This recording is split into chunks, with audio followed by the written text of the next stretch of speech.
तो सबसे पहला क्वेश्चन बात करें दोस्तों, निम्न में से क्या एक पशु ऊतक नहीं है। 4 ऑप्शन है, 5 ऑप्शन है आपके पास, इसमें से बताना है कि क्या एक पशु ऊतक नहीं है। इसके राइट आंसर बात करें, इसका राइट आंसर हो जाएगा ऑप्शन नंबर ई, यानी इनमें से कोई नहीं। दोस्तों अगर बात करें पशु ऊतक क्या है, तो पशुओं या जंतुओं में मुख्यतः 4 प्रकार के ऊतक पाए जाते हैं। कौन कौन से पाए जाते हैं, तो उपकला ऊतक, पेशी ऊतक, तंत्रिका ऊतक और संयोजी ऊतक पाए जाते हैं। इस प्रकार से आपसे पूछा है कि कौन सा एक पशु ऊतक नहीं है, तो इनमें से वो ऑप्शन नहीं है कि कौन, ये चारों ही पशु ऊतक हैं। अगला क्वेश्चन देखते हैं दोस्तों, विकास के सिद्धांत से संबंधित है। 4 ऑप्शन है, आपको इसे बताना है, तो इनमें से जो विकास का सिद्धांत किसने प्रतिपादित यानी कौन लाया था। तो इसका राइट आंसर बात करें, इसका राइट आंसर हो जाएगा दोस्तों ऑप्शन नंबर डी, यानी चार्ल्स डार्विन। चार्ल्स डार्विन ने जैविक विकास का सिद्धांत सर्वप्रथम अपनी पुस्तक ओरिजिन ऑफ स्पीसीज में 1859 ईस्वी में प्रकाशित किया था। उन्होंने माना कि जीव प्रजातियां अपने वर्तमान स्वरूप में लंबे समय से चल रहे क्रमबद्ध जैविक विकास के परिणाम से आई है। अगला क्वेश्चन देख लेते हैं दोस्तों, पौधों में किस ऊतक के कारण लचीलापन होता है। 4 ऑप्शन है आपके पास, बताना है कि जो पौधों में लचीलापन होता है वो किस ऊतक के कारण होता है। तो इसका राइट आंसर हो जाएगा दोस्तों ऑप्शन नंबर डी बी, यानी कोलेन काइमा के कारण पौधों में लचीलापन होता है। इनमें कोलेन काइमा ऊतकों की उपस्थिति के कारण होता है। यह पौधों के विभिन्न भागों जैसे पत्ती और तना में बिना टूटे हुए लचीलापन लाता है। अगला क्वेश्चन देख लेते हैं दोस्तों, निम्नलिखित में से क्या प्रजातियों की संख्या के स्थिर बने रहने से संबंधित है। आपको बताना है प्रजातियों की संख्या से स्थिर बने रहने से क्या संबंधित है। तो इसका राइट आंसर हो जाएगा दोस्तों ऑप्शन नंबर सी, यानी प्रजनन हो जाएगा। वह प्रक्रम जिसके माध्यम से जीव अपनी संख्या में वृद्धि करता है प्रजनन कहलाता है। अगला क्वेश्चन देख लेते हैं दोस्तों, संयोजी ऊतक खाली स्थान है से निकलते हैं, यानी संयोजी ऊतक इनमें से किससे निकलते हैं। राइट आंसर बात करें तो इसका राइट आंसर हो जाएगा दोस्तों ऑप्शन नंबर सी, यानी मध्य जन स्तर। जो प्रारंभिक भ्रूण में एक्टोडर्म और एंडोडर्म स्तरों के बीच में मीसोडर्म या मध्य जन स्तर होता है, मेसोडर्म से ही संयोजी ऊतकों का निर्माण होता है। वसा ऊतक इनमें से किस में उपस्थित होते हैं। 4 ऑप्शन है आपके पास, बताना है कि जो वसा ऊतक होता है इनमें से किस में उपस्थित होते हैं। तो इसका जो राइट आंसर हो जाएगा दोस्तों ऑप्शन नंबर बी हो जाएगा, सब क्यूटेनियस लेयर। वसा ऊतक विशिष्ट प्रकार के संयोजी ऊतक हैं। विकल्पों से ये सब क्यूटेनियस लेयर में उपस्थित होते हैं। चलिए अगला क्वेश्चन देख लेते हैं दोस्तों। जो अगला क्वेश्चन हमारा है दोस्तों, आधुनिक एंटीसेप्टिक सर्जरी का जनक कौन है। मोस्ट इंपॉर्टेंट है, अनरिपीटेड क्वेश्चन है दोस्तों। जो आधुनिक एंटीसेप्टिक सर्जरी का जनक इनमें से कौन है। तो इसका राइट आंसर हो जाएगा दोस्तों ऑप्शन नंबर ए, यानी जोसेफ लिस्टर, जो कि आधुनिक एंटीसेप्टिक सर्जरी का जनक कहा जाता है। एडवर्ड जेनर की बात करें तो ये चेचक के टीके की खोज की थी। लुई पाश्चर की अगर हम बात करें दोस्तों, तो ये स्वतः जननवात तथा पाश्चराइजेशन की खोज की थी। और विलियम हार्वे की बात करें तो इन्होंने रक्त परिसंचरण तंत्र की खोज की थी। चलिए दोस्तों अगला क्वेश्चन देख लेते हैं, निम्न में से कौन सा युग्म सुमेलित नहीं है, यानी इनमें से कौन सा गलत है।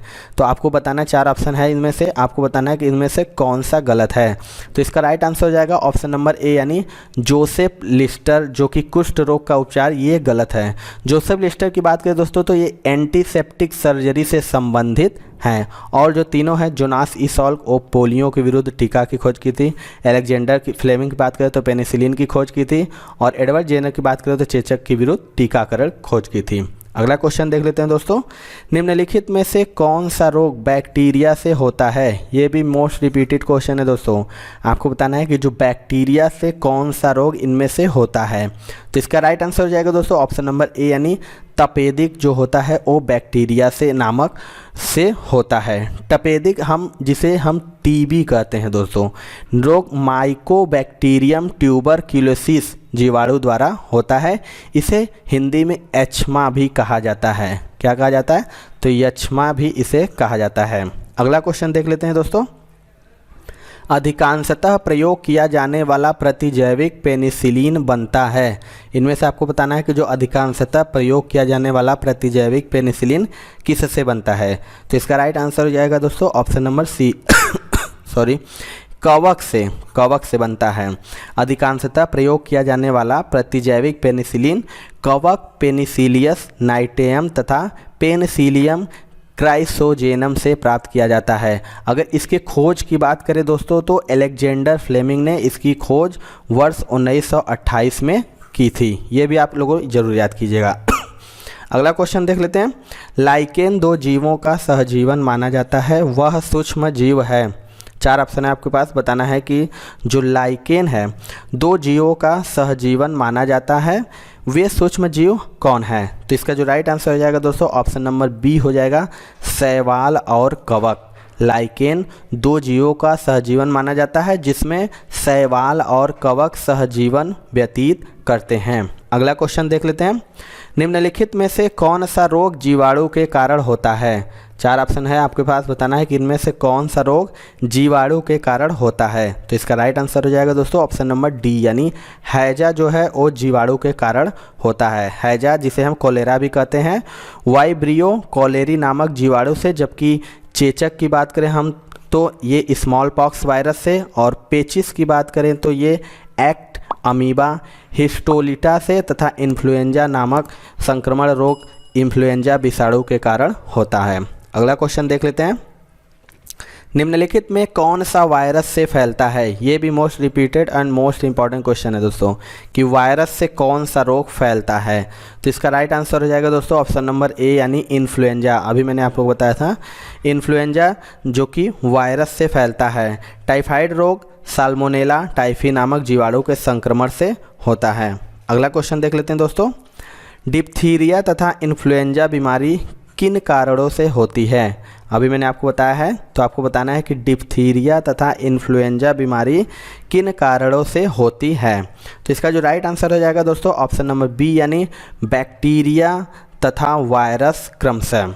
डिप्थीरिया और कोरिने बैक्टीरियम डिप्थेरी नामक बैक्टीरिया द्वारा तथा इन्फ्लुएंजा जो कि आर्थोमिक्सो वायरस द्वारा होता है।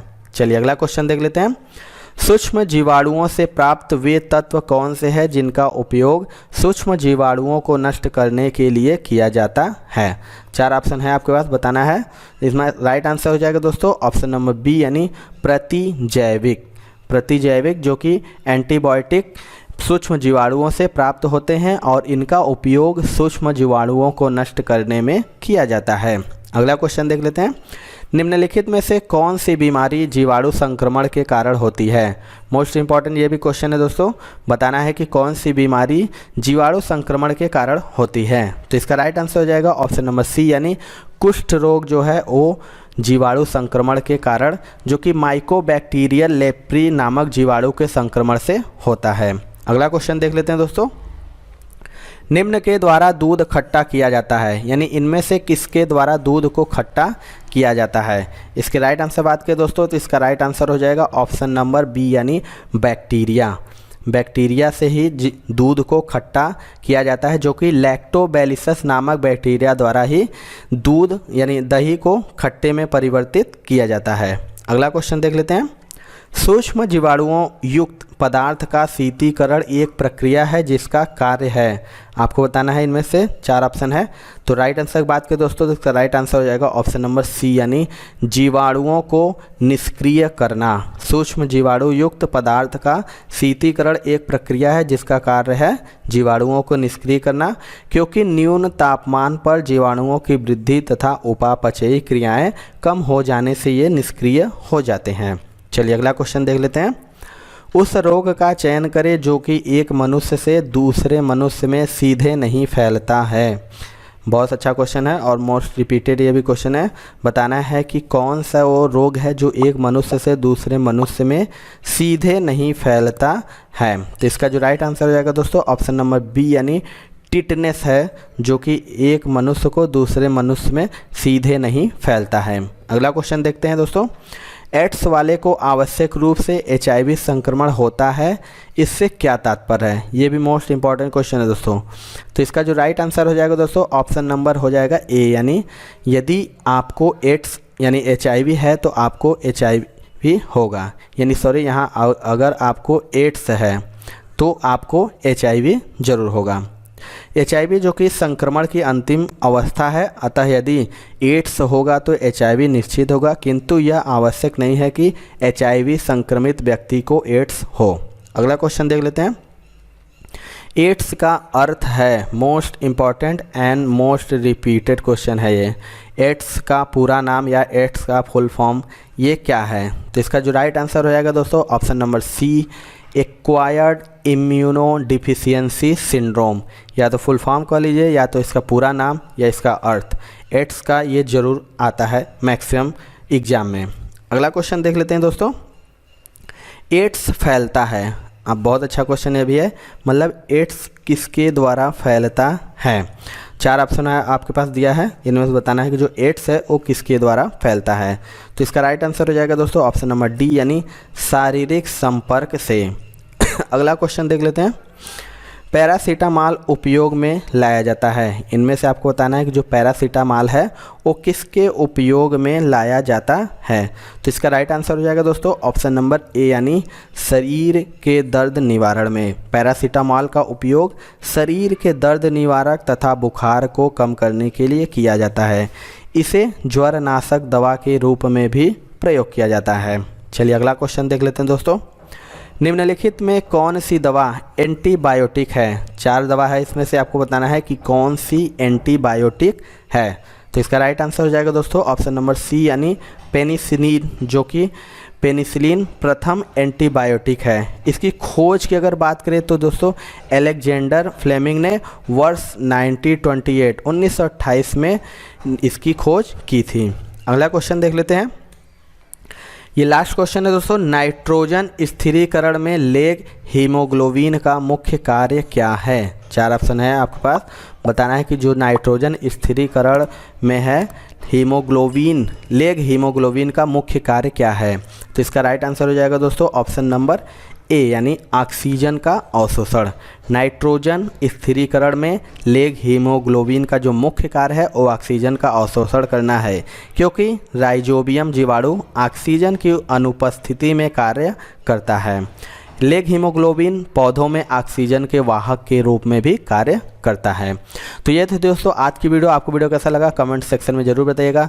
दोस्तों अगर आपको वीडियो पसंद आया होगा तो एक लाइक ज़रूर करिएगा, और चैनल पे हमारे नए होंगे तो चैनल को जरूर सब्सक्राइब कर लीजिएगा, क्योंकि हम लगातार ग्रुप डी की तैयारी करा रहे हैं, जो कि टॉपिक वाइज हो या सब्जेक्ट वाइज हो, सारा वीडियो आपको इस चैनल के माध्यम से मिल रहा है।